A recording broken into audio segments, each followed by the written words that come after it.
compraba y vendía, y en función de eso había excedentes que se podían destinar, por ejemplo, excedentes que venían del agro, de exportar granos, se destinaban a favorecer y a incentivar la industria. Hoy todo eso está en manos privadas, y no solo privadas, sino privadas y extranjeras. O sea, es una situación totalmente distinta. Después, la propiedad estatal de los recursos naturales y del subsuelo, si lo comparamos con la Argentina de hoy, en que está todo concesionado a empresas extranjeras que sacan los minerales y pagan los impuestos que quieren porque declaran ellos, desde el punto de vista de la soberanía es una situación totalmente distinta. Los servicios públicos estatales, que le fija la Constitución del 49, evidentemente hoy están todos en manos privadas y sufrimos para pagar el gas, para pagar la luz, para pagar el teléfono y todo los servicios públicos. O sea, fue un avance muy grande en la teoría del Estado para un país oprimido, ¿no es cierto? Ahora, a esa Constitución se llega porque hubo antes un 17 de octubre del 45, una rebelión popular que permitió durante varios años que se viva bien en Argentina y que haya una recuperación muy grande de la soberanía y de la decisión nacional. Tampoco nos tenemos que olvidar que el general Perón fue el gran impulsor político de ese cambio. Claro.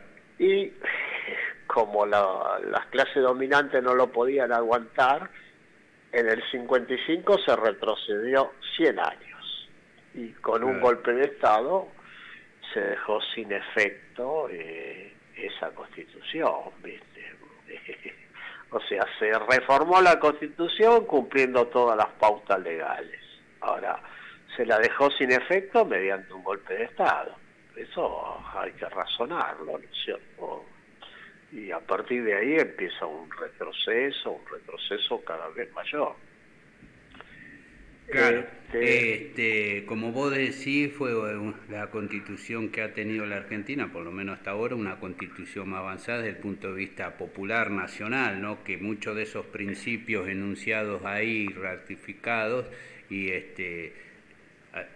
sirven actualmente, tienen vigencia para definir políticas, ¿no? Incluso si en algún momento la Argentina tiene que tener una nueva constitución, es un ejemplo para estudiar.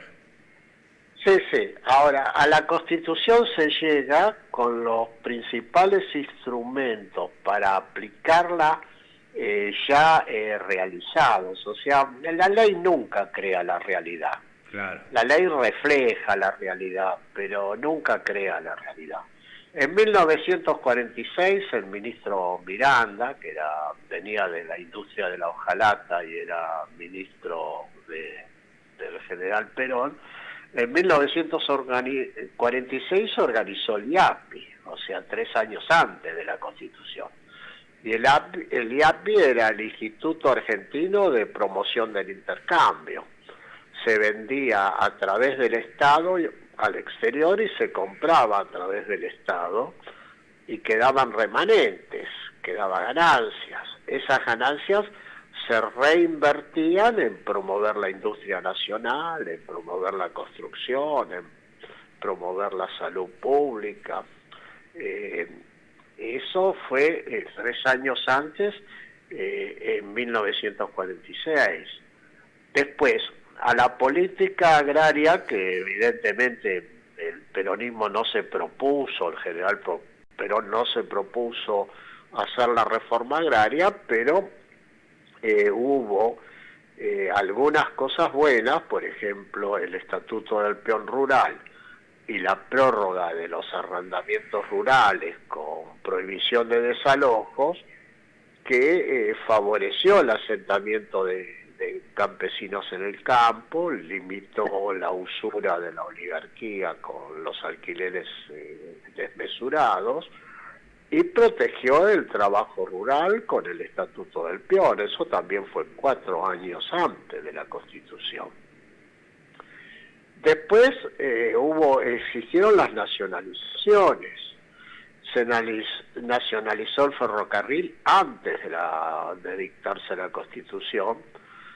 Es cierto, algunos dicen que se pagó muy caro, pero la libra esterlina se había declarado inconvertible, la inconvertibilidad de la libra esterlina, por lo tanto, todo el dinero que Inglaterra le debía a la Argentina por los envíos de posguerra, de carne y de trigo, se usaron para pagar la indemnización de la compra de los ferrocarriles.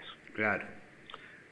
Se nacionalizó también el teléfono, que estaba en manos de la ITT, y sobre todo se nacionalizó el Banco Central, o sea, todo el crédito pasaba a ser dirigido, controlado, las inversiones financieras por un organismo estatal que era el Banco Central.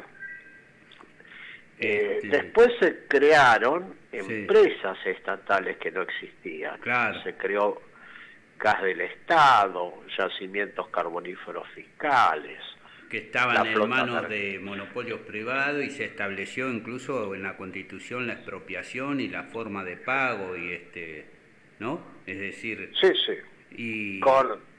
Sí. Perdón, no, estaba pensando en eso porque en este momento se vencen algunas concesiones que hizo el gobierno menemista. Se vence, por ejemplo, en abril la concesión sobre la hidrovía, que está tan en debate a nivel nacional, y también en el 22, 23, porque pasan 30 años, se vencen algunas concesiones de esa de la que dio el menemismo, revertiendo todo este proceso del cual estamos hablando, que sería un momento por parte del gobierno del Estado para aprovechar esa situación para recuperar para el Estado todos estos servicios públicos y empresas que hoy se manejan a manos de privadas, de monopolios, ¿no? Sí, sí. Tenemos los argentinos una gran oportunidad, no sabemos si se va a usar, si confiamos exclusivamente en que lo haga el gobierno, nos vamos a equivocar. Se necesita una gran movilización popular para exigir aprovechar esta oportunidad que se vence en las concesiones y pasar a empresas nacionales o empresas mixtas que exploten los servicios públicos a favor del pueblo. Claro. Por eso, entre otras cosas, estos programas que dedicamos a difundir la Constitución del 49 no es un tema de nostalgia, es un tema para pensar el presente y si alguna vez se pudo, intentar volver a hacerlo, ¿viste? Exacto, son temas que de importancia actual y para todo el pueblo y también en especial entiendo para los peronistas, ¿no? Que los peronistas que ese peronismo desde el 45, ese peronismo histórico que supo crear un Estado de este tipo con los principios de esta Constitución que quería establecer la soberanía sobre los recursos, la justicia social, de discutir y volver a eso, ¿no? Mira, te doy un solo ejemplo que nos ayuda a pensar a todos. El precio del gas en la ciudad de Buenos Aires entre 1945 y 1950 bajó casi 5 veces. Claro, cuando se creó Gas del Estado, a su vez se crearon yacimientos carboníferos fiscales, porque en aquel entonces el gas tenía mucho que ver con la importación de carbono, entonces se creó un yacimiento estatal en Tierra del Fuego. Y bajó el precio. Eso está poco difundido porque la ganancia que se llevaban los monopolios extranjeros, más la importación de carbón, que disminuyó la importación porque empezó producción nacional de carbón, bajó el precio del gas en la ciudad de Buenos Aires. Así Bueno, es. ¿te imaginás ahora que nos suben todos los meses las tarifas? Como Hay vos que decís que pensar. no podemos pagarla, tenemos que comer, no llegamos, hay corte de luz, corte de gas, o una parte del presupuesto familiar va destinada a pagar esos servicios, y ahí cada vez en forma más importante. Bueno, Gaucho, te saludo y hablamos, la seguimos la próxima semana, ¿te parece? Me parece bárbaro. Un abrazo muy grande para vos y para todos los oyentes. Bueno, muchas gracias, buenas tardes, un abrazo, Gaucho. Chao, chao. Chao.